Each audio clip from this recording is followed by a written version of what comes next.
Before I formed you in the womb, I knew you. Before you were born, I set you apart. The biggest thing I've learned is we all have the authority of Jesus living inside of us.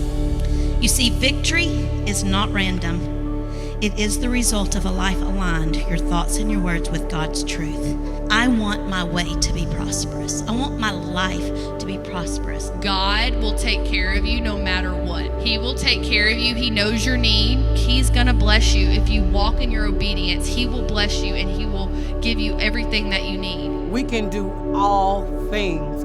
Yes, we might have Satan that comes and to attack, but if we keep focused on God and His will and what He has for us to do, we can overcome anything.